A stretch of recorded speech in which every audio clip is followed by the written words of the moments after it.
कदू छहुड़ी गे तीन गिनी हो हे गे सुना एक कदू छहुड़ी गे तीन गिनी हो उहे रहड़िया में फिर मिली हो पापा के मोबाइल से फोन करी हो उहे रहड़िया में फिर मिली हो। मिक्स बाय सैलेंडर बाबू।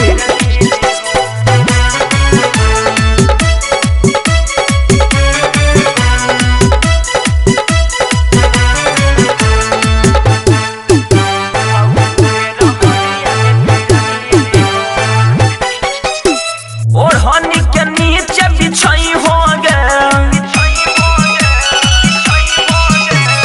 चोच से चोच लड़ाई हो गे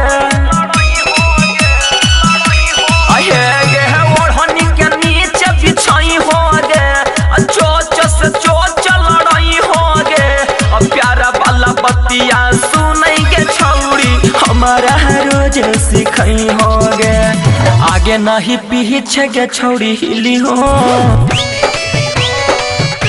अहे गे आगे नहीं पीछे के छौड़ी हिली हो उहे रहड़िया में फेरा मिली हो ये कदू छहुड़ी के तीन गिनी हो उहे रहड़िया में फेरा मिली हो।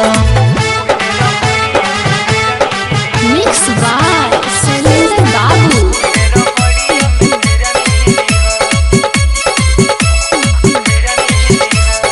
Music by Mohan Yadav.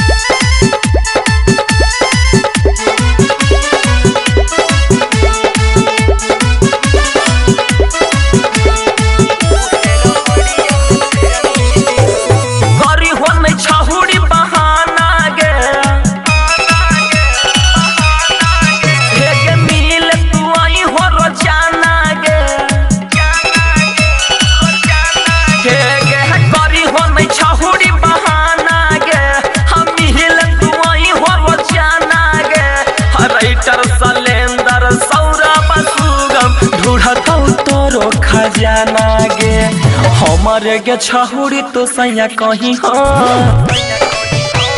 सुन आगे हमारे तू छहुड़ी गे सैया कहीं हो हम हिले रहड़िया में रोजई हो आये कदू छहुड़ी गे तीन गिनी हो हम हिले रहड़िया में रोजई हो।